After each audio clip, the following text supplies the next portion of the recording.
Bien, bonjour et bienvenue à cette première session de la deuxième journée du colloque. Cette première session sera également la dernière session, puisque ce colloque est organisé autour de 3 thèmes, comme je vous l'avais dit.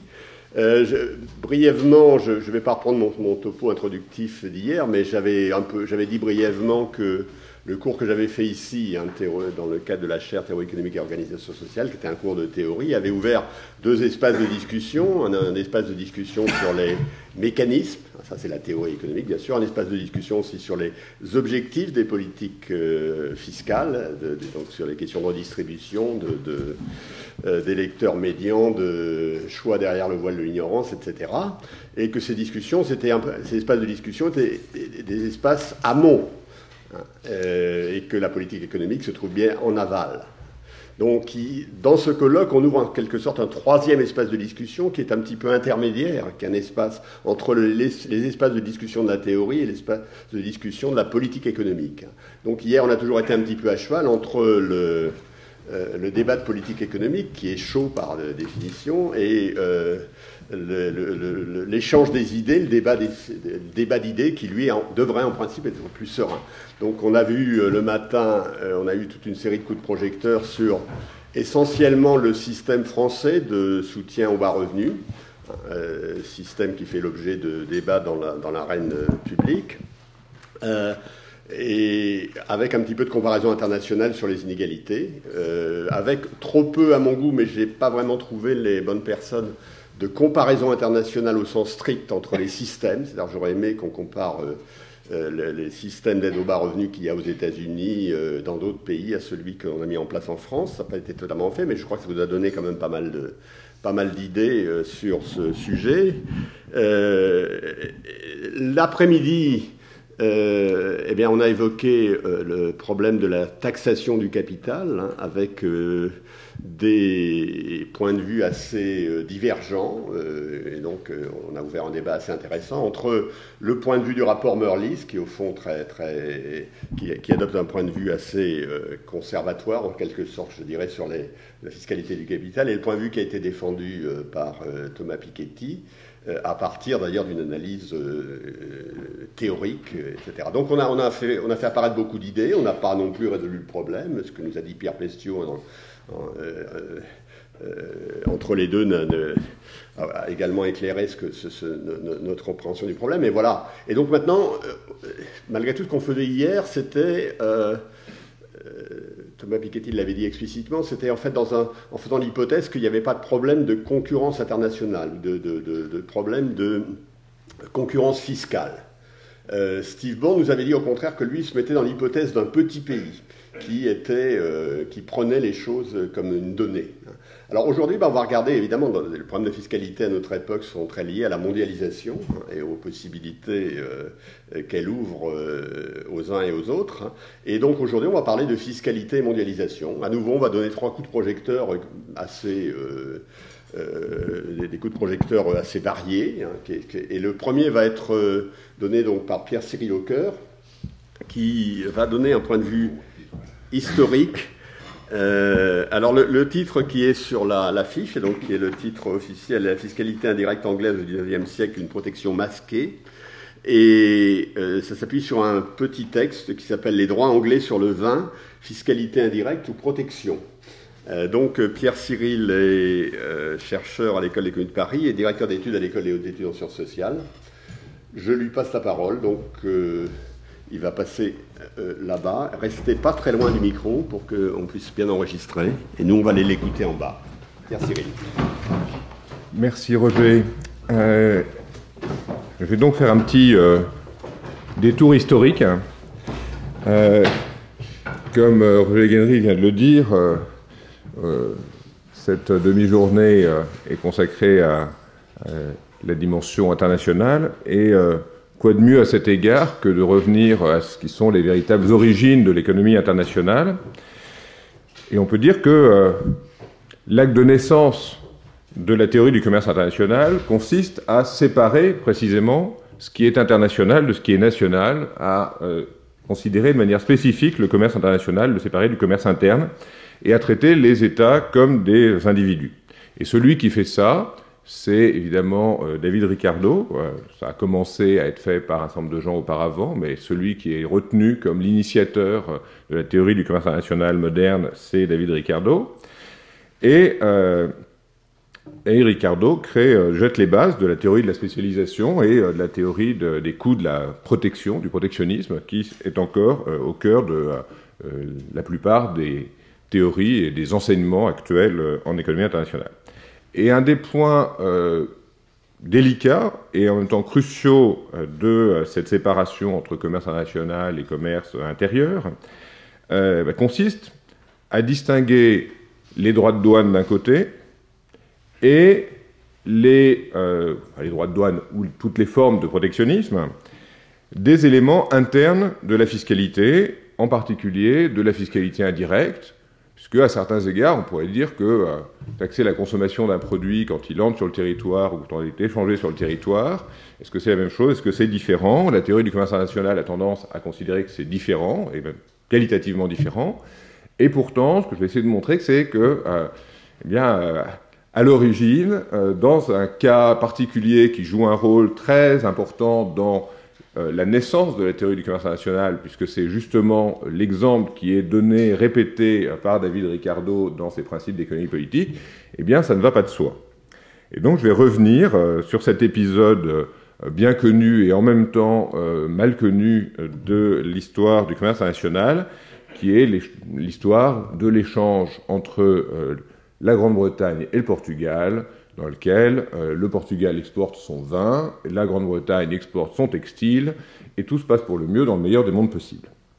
Alors, l'histoire traditionnelle du protectionnisme dans laquelle cet épisode se situe, c'est une histoire dans laquelle la Grande-Bretagne va être le pays pionnier du libre-échange. Alors certes, c'est aussi un des pays qui met en place des politiques mercantilistes au XVIIe siècle, qui les maintiennent pendant le XVIIIe et le début du XIXe siècle, mais peu à peu, nous dit l'histoire, elle prend conscience de ce que les avantages comparatifs, c'est bien, et qu'il faut essayer de les exploiter au maximum par une spécialisation de son économie. Et de fait, à partir des années 1840, on a des libre-échangistes qui ont bien lu Ricardo, qui sont au pouvoir en Angleterre, et qui, contre vents et marées, contre les lobbies, réussissent à supprimer peu à peu la protection, en particulier les fameuses Corn Laws, les droits sur le blé, qui sont abolis en 1846, et qui permettent peu à peu à la Grande-Bretagne d'aller vers sa spécialisation naturelle, qui est d'importer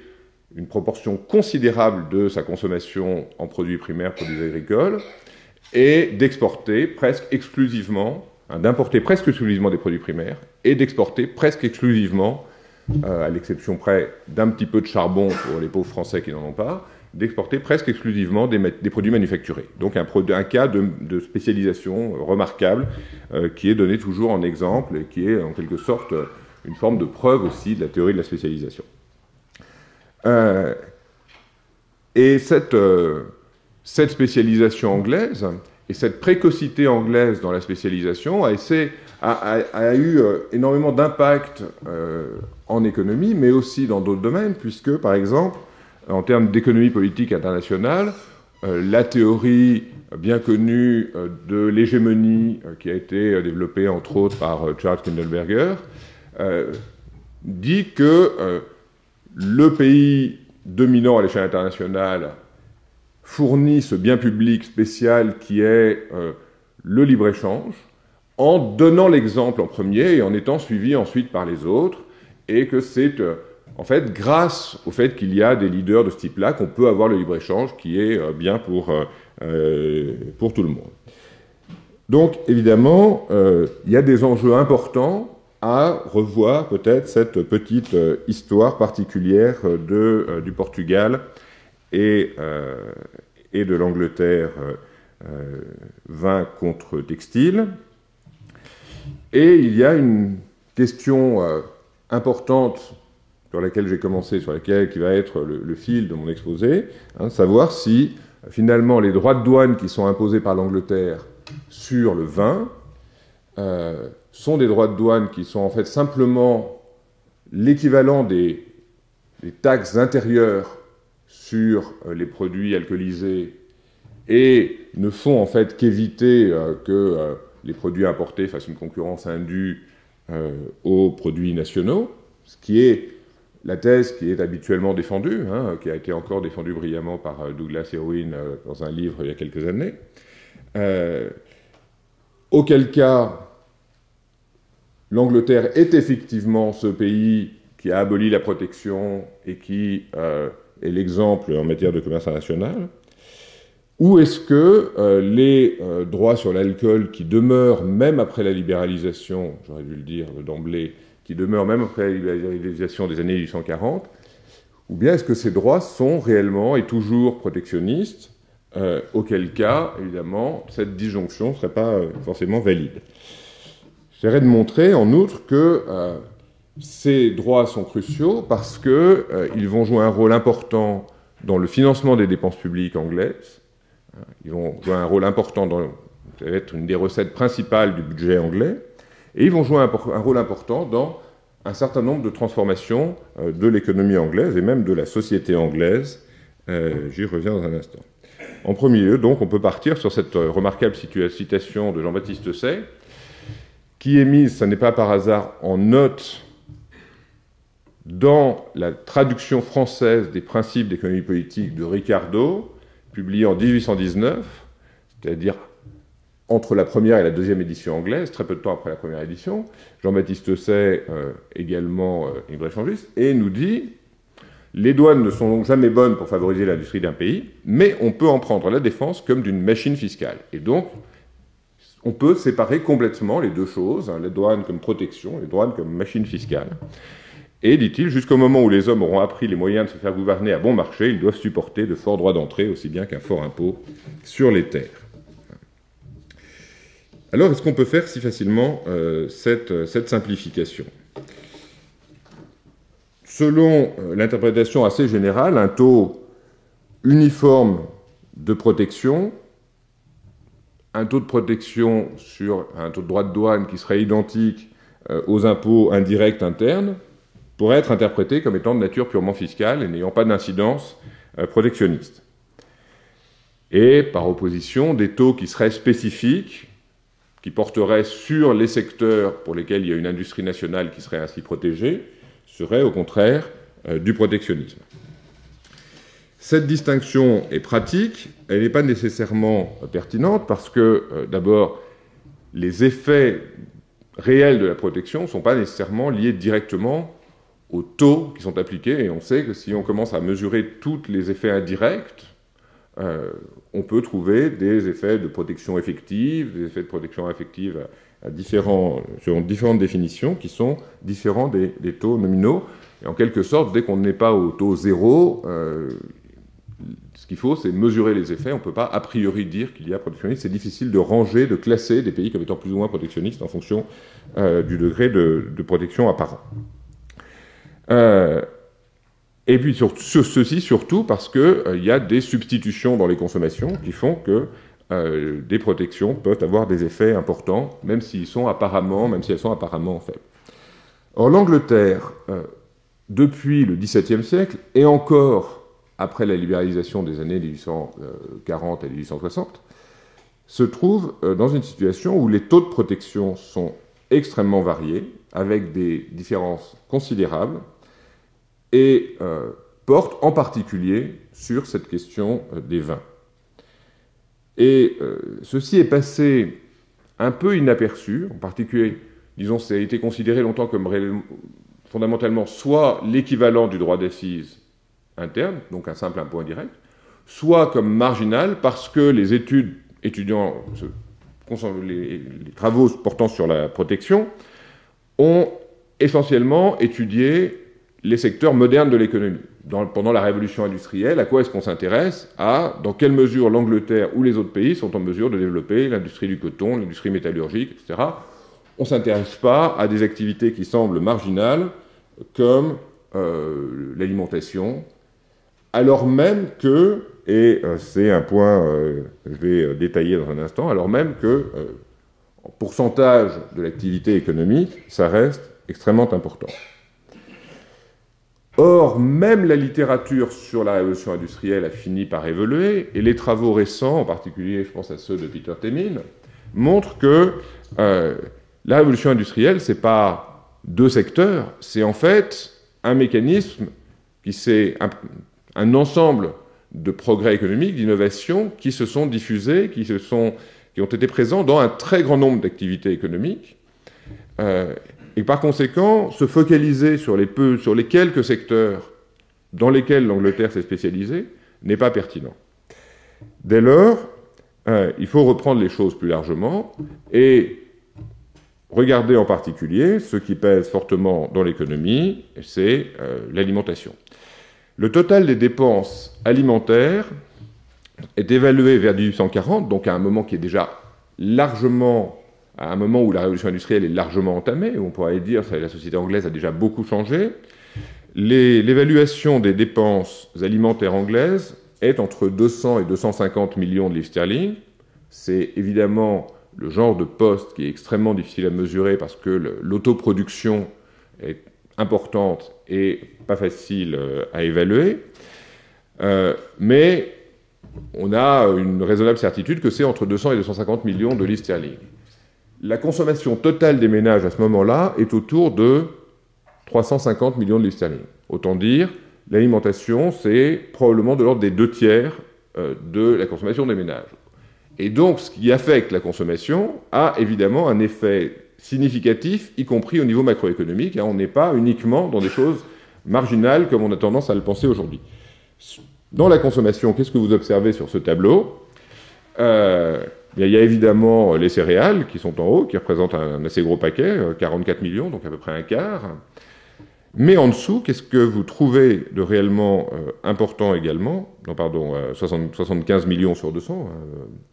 J'étais en train de me dire, c'est pas beaucoup un quart. Bon.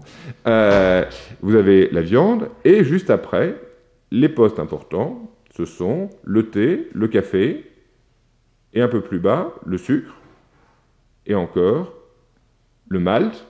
À quoi ça sert le malt ? À faire de la bière. Le vin, les alcools, spirits, et la bière. La bière pour 34 millions de livres, le vin pour à peine 3 millions, c'est-à-dire moins que le thé. Un tiers du budget du thé. Évidemment, si on prenait le même tableau pour la France à la même date, qui n'est pas disponible à l'échelle nationale, on trouverait des chiffres extrêmement différents, avec beaucoup de vin, très peu de bière, et quasiment pas de thé, un petit peu de café. Donc on a une très très grosse différence. Et pourquoi ces différences ? Eh bien, on va le voir, essentiellement à cause du système de taxation du vin qui existe en Angleterre. Et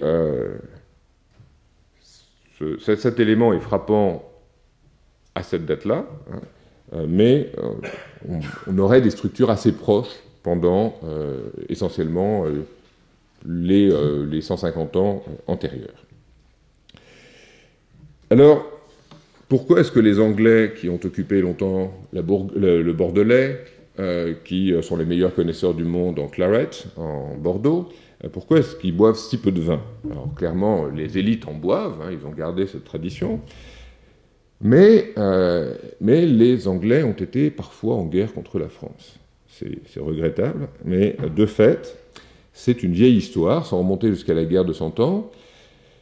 Le moment où notre histoire se noue, c'est la fin du XVIIe siècle. Après ce qu'on appelle, quand on est Whig, la glorieuse révolution anglaise, ou quand on est Tory, vraiment d'ancienne observance, l'invasion hollandaise en 1688, quand une partie des élites anglaises vont chercher le stadhouder des Pays-Bas pour le mettre sur le trône anglais, ce qui permet de remplacer un roi catholique qui venait d'avoir un héritier potentiellement catholique par un protestant de stricte obédience. Eh bien, la guerre avec la France de Louis XIV, qui vient de révoquer l'édit de Nantes en 1685, n'est pas loin. Et de fait, pendant les années qui vont suivre, les deux pays vont être en guerre à peu près de manière continue jusqu'à 1713. Donc une guerre, 1689-1713, qui est à peu près le pendant, un siècle avant, de guerre révolutionnaire de 1791-1815. À ce moment-là, les mercantilistes anglais voient une excellente occasion dans cette guerre pour réduire le déficit commercial considérable qu'il y a à ce moment-là avec la France, et en particulier réduire les importations de vin qui représentent entre un cinquième et un quart de la totalité des importations anglaises en provenance de France. On interdit directement ces importations. La guerre continue, évidemment, les économies s'adaptent, et peu à peu, les Anglais trouvent des moyens de boire un peu de vin, et puis de boire tout court. Comme vous savez, à l'époque, les gens ne sont pas ivrognes, mais l'eau du robinet n'existe pas, l'eau de la Tamise n'est pas meilleure que celle de la Seine, et par conséquent, on est obligé de boire quelque chose qui soit de l'eau bouillie, soit du vin, soit de la bière, soit tout ce qu'on veut, mais pas boire de l'eau. D'où des consommations très très importantes. Évidemment, les produits alcoolisés ont l'avantage de se conserver, ce qui n'est pas le cas de l'eau tout court. Donc à ce moment-là, les gens trouvent des substituts. Et quels sont les substituts? Il y a le vin portugais qu'on va chercher parce que le Portugal est un allié sympathique, une quasi-colonie anglaise, avec laquelle on signe en 1704 un fameux traité, le traité de Methuen, qui qui rend l'entrée libre pour les textiles portugais en Angleterre. C'est facile à promettre, il n'y en a pas. Et qui rend également libre les échanges, les importations de textiles anglais au Portugal, ce qui est plus intéressant. Et par ailleurs, octroie au Portugal le privilège de droits de douane réduits des 2/3 pour l'importation de son vin en Angleterre. Cet avantage va demeurer pendant un siècle et demi par la suite, comme quoi il y a des traités qui sont appliqués durablement. Et les commerçants anglais vont en fait mettre en place la production d'un vin d'une qualité adaptée aux palais anglais en Angleterre, et comme vous savez, le Porto est une fabrication complète des filières britanniques. Les autres vins portugais sont considérés comme imbuvables à l'époque, je ne me prononcerai pas sur leur situation actuelle, mais en tout état de cause, le Portugal, en quelques années, remplace une bonne partie des importations qui venaient auparavant de France. Quand la guerre s'arrête, eh bien, cette production est suffisamment établie pour que le lobby du vin portugais s'oppose à ce qu'on modifie, à ce qu'on supprime les droits de douane envers la France, ou qu'on les mette au même niveau que pour le Portugal. Ce lobby est renforcé par un autre, encore plus important, celui des brasseurs de Londres, qui se sont développés pendant ce temps-là. Et là où cette opération va avoir des conséquences cruciales, c'est que le développement de ces brasseurs va permettre à l'État anglais d'établir une taxation indirecte à un niveau jamais observé auparavant, en augmentant massivement les droits d'assises sur les alcools. En effet, dès lors que les brasseurs anglais, de même que les importateurs de Porto, ne survivent que parce qu'il y a une protection élevée contre les vins français qui les empêche d'entrer, eh bien, ils sont à la merci, en quelque sorte, du gouvernement qui peut supprimer ces droits de douane. Et pour obtenir le maintien des droits de douane, ils vont accepter de payer des droits d'assises élevés. Ils vont accepter de payer des droits d'assises élevés. Ils vont accepter de mettre en place tout ce qui est nécessaire pour organiser le paiement de ces droits, c'est-à-dire la répression de la production clandestine, la répression de la production individuelle, l'organisation de la profession, ce qui va en même temps leur permettre de restreindre l'entrée dans l'activité et donc d'accroître leur taux de profit. Et donc, tout le système fiscal portant sur les alcools va bénéficier, va résulter directement de cet accident, en quelque sorte, des droits de douane sur le vin résultant des guerres révolutionnaires anglaises. Si on regarde la structure de la fiscalité anglaise, je crois qu'il vaudra mieux que je vous montre ceci, elle se caractérise à partir de la fin du XVIIe siècle, comme vous voyez, par une substitution de droits indirects aux impôts directs. Les impôts directs sont en jaune. Vous voyez que de 1670, le premier point pour lequel on a les données, donc juste avant cet épisode révolutionnaire, jusqu'au début du XIXe siècle, on a des impôts directs qui reculent de manière continue. Il y a une petite réaugmentation pendant les guerres de la Révolution et de l'Empire, qui est liée au fait que le taux d'imposition totale augmente énormément, et en fait la seule chose qu'on réussit encore à augmenter, c'est les impôts directs. On crée l'impôt sur le revenu à ce moment-là. Et vous observez qu'il y a un parallélisme entre l'augmentation des impôts indirects internes et l'augmentation des droits de douane, qui résulte justement de l'interaction que je viens de décrire rapidement. Cette augmentation des impôts permet à l'Angleterre de devenir le pays qui fait payer le plus d'impôts du monde, probablement, avec peut-être l'exception des Pays-Bas. Et c'est cette fiscalité très élevée qui lui permet de gagner les guerres du XVIIIe siècle, alors même que c'est, il faut s'en souvenir, à l'époque, démographiquement, un petit pays, en particulier par rapport à la France, moins de la moitié de la population française, donc un pays petite taille, mais qui est relativement plus riche, et surtout qui réussit à extraire des impôts considérables. Alors, l'ensemble, tout cela est lié. On a un investissement considérable dans le navire royal, dans la Navy, je veux dire, qui permet de contrôler la contrebande autour de l'Angleterre, qui permet d'assurer la sécurité des approvisionnements extérieurs, et va permettre donc l'importation de produits primaires en grande quantité. Et on a en même temps la mise en place d'un système détaillé de droits d'assises intérieures qui vont permettre cette augmentation massive des revenus.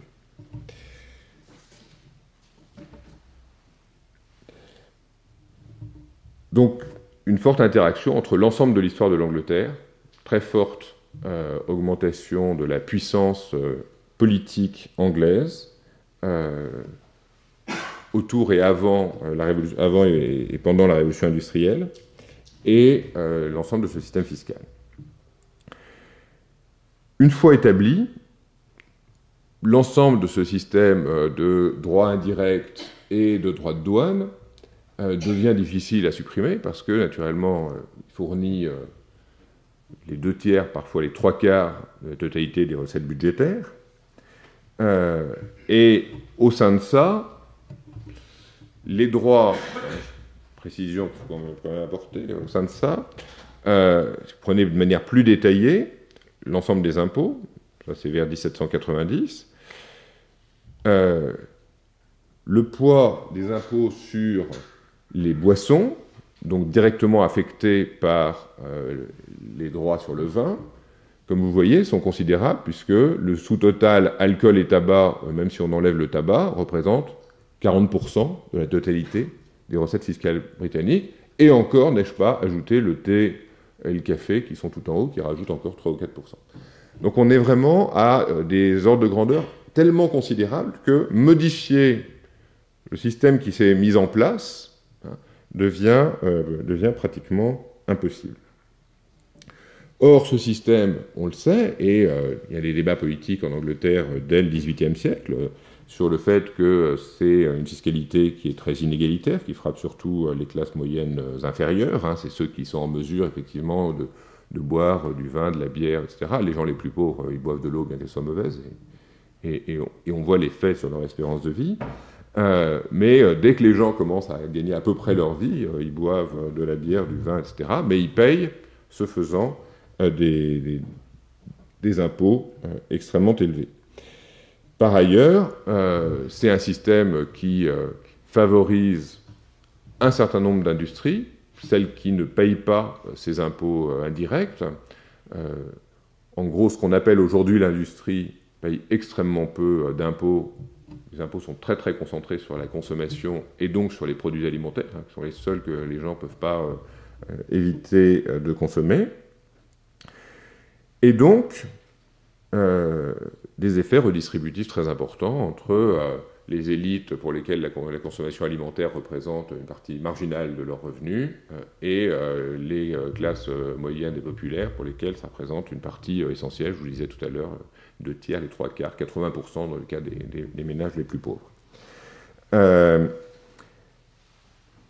Et même quand on prend conscience de ça, on met très très longtemps à trouver une voie pour en sortir. En fait, il va falloir les guerres de la Révolution et de l'Empire pour qu'on commence à créer l'impôt sur le revenu, qui va être la solution qui va permettre, peu à peu, de faire augmenter la part des impôts directs. Mais malgré ça, les impôts sur le vin, même en pleine période libérale, non seulement ne seront jamais abolis, mais resteront toujours à des taux supérieurs à ce qu'ils sont pour les droits d'assises. Et c'est en ce sens que je vais maintenant essayer d'évaluer le poids de ces droits sur le vin, leur impact comme pure protection.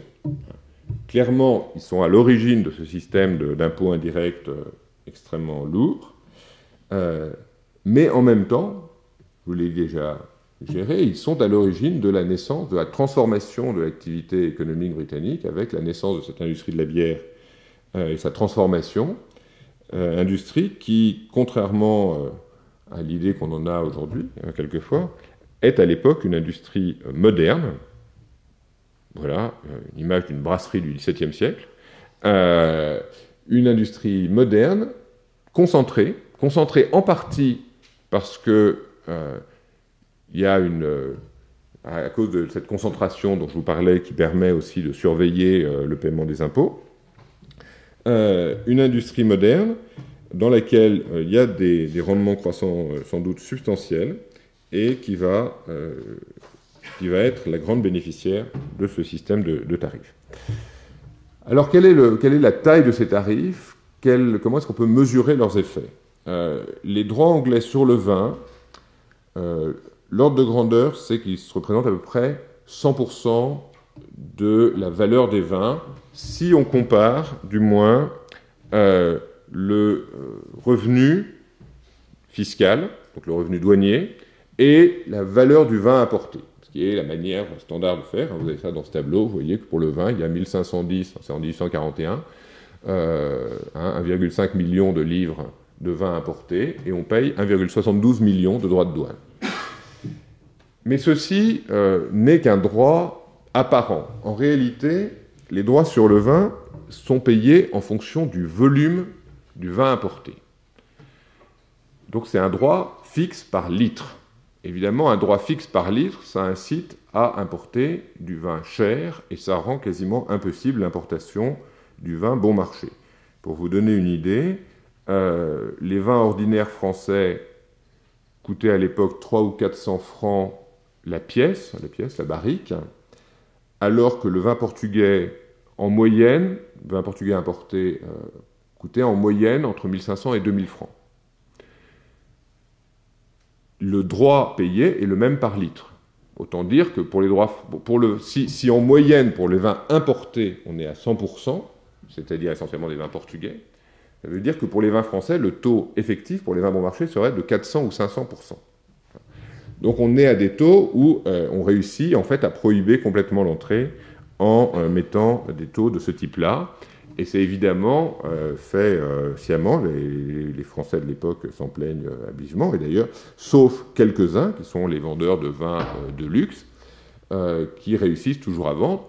Alors, on ne connaît pas les prix des vins exportés de France, mais ce qu'on sait, c'est la différence entre le vin exporté en bouteille et le vin exporté en barrique. Le vin exporté en bouteille, c'est vraiment le très haut de gamme, comme aujourd'hui, et le vin exporté en bouteille représente dans les principaux pays destinataires des exportations françaises de vin, de l'ordre de 3, 4, 5% maximum des exportations. Vers l'Angleterre, c'est entre 25% et un tiers. Autant dire vers l'Angleterre, on n'exporte que du haut de gamme parce que le reste l'impact du droit de douane serait trop élevé.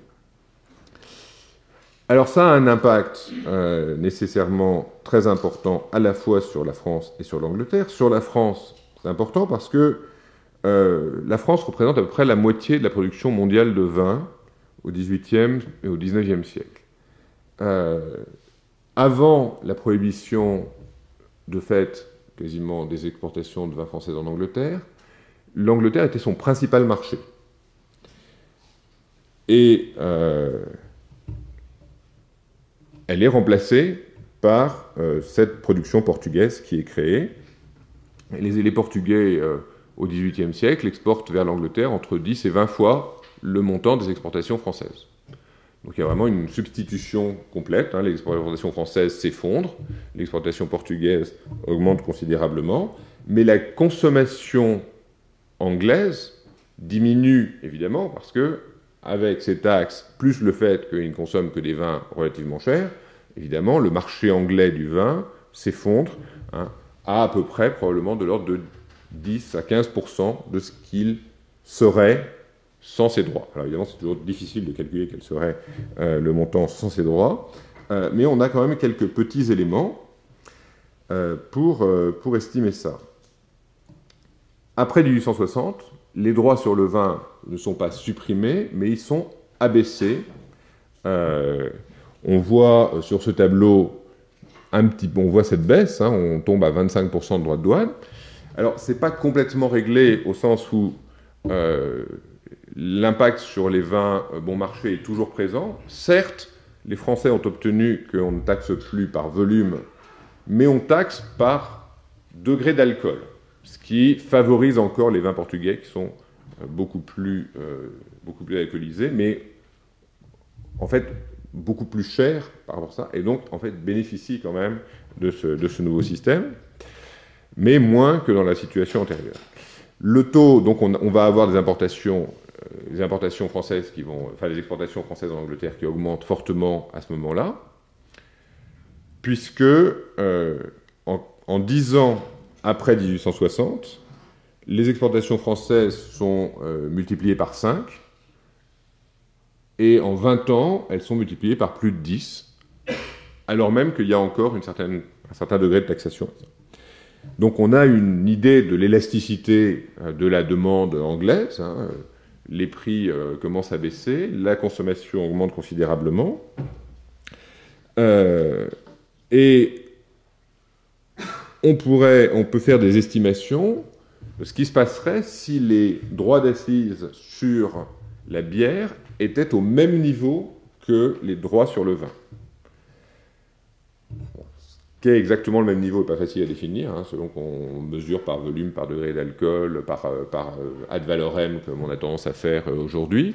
Si c'est ad valorem, en pourcentage de la valeur, il est probable que l'industrie de la bière anglaise aurait été réduite d'entre la moitié et les 3/4, tandis que le marché de la boisson en Angleterre aurait été totalement conquis par le vin français.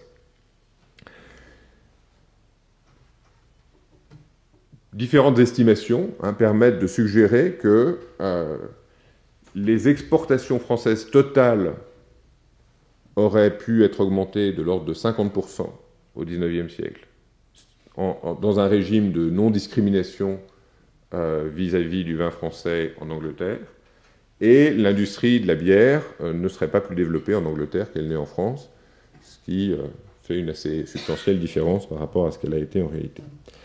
Alors, il y a d'autres conséquences. Il y a d'autres conséquences de ce système de protection.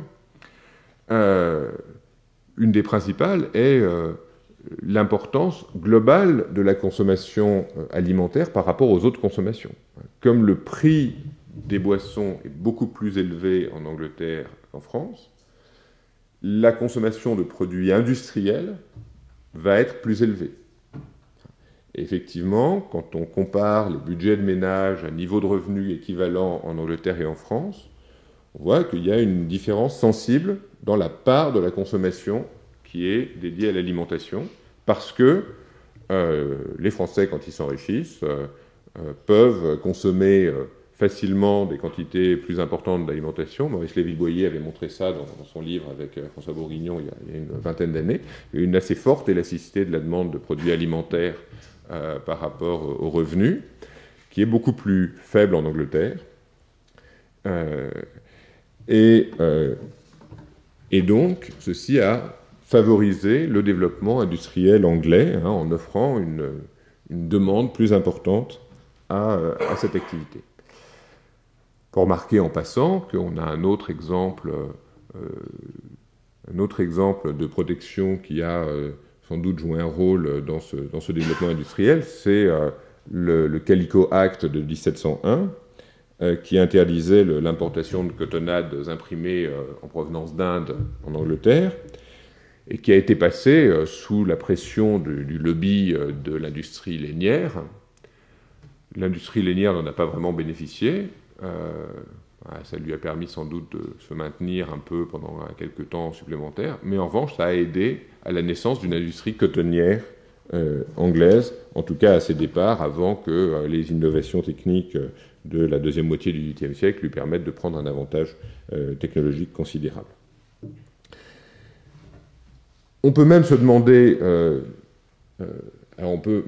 si les tarifs anglais ne sont pas en quelque sorte, finalement, l'utilisation efficace de leur position de marché importante.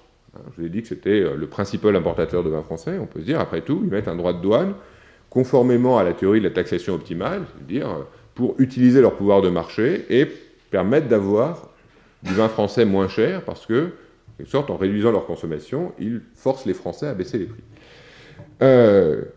Une estimation de ceci a été faite par John Nye dans un modèle d'équilibre général calculable assez sophistiqué sur les économies françaises, anglaises et un reste du monde pour le milieu du XIXe siècle.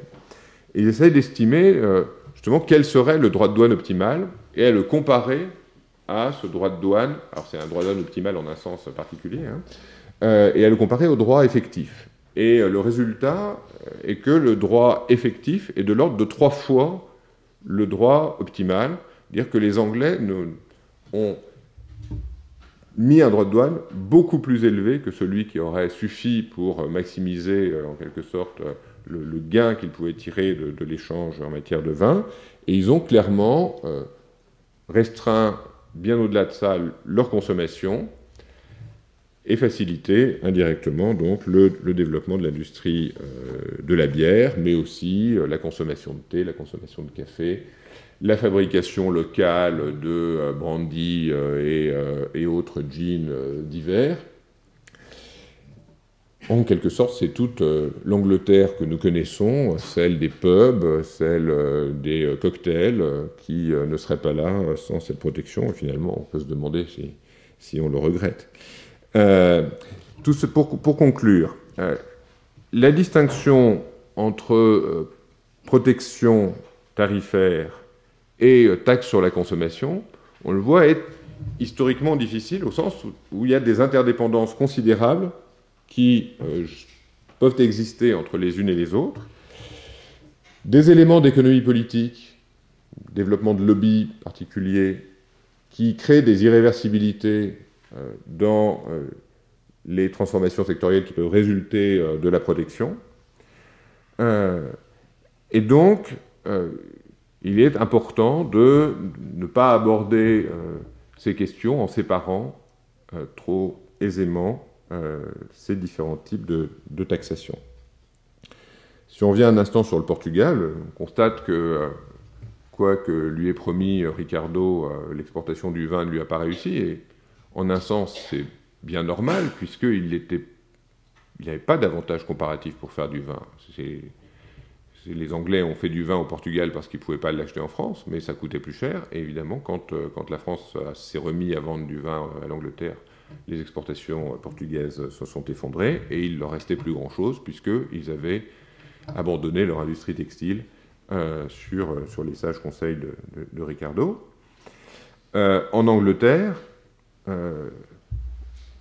on peut se demander si l'Angleterre a sacrifié des parties considérables de revenus pour simplement, enfin, a perdu du revenu à cause de ces taxes, ou si ça a été un instrument qui lui a permis de taxer fortement les populations les plus modestes, de faciliter l'accumulation du capital par la partie la plus riche de la population. Et donc, dans quelle mesure cet ensemble, en dehors de l'aspect de renforcement politique et militaire de l'Angleterre, a aussi eu un effet économique. Voilà, aujourd'hui, le vin reste cher en Angleterre, mais maintenant, on trouve que c'est bien pour des raisons de santé publique. C'est une autre histoire. Merci.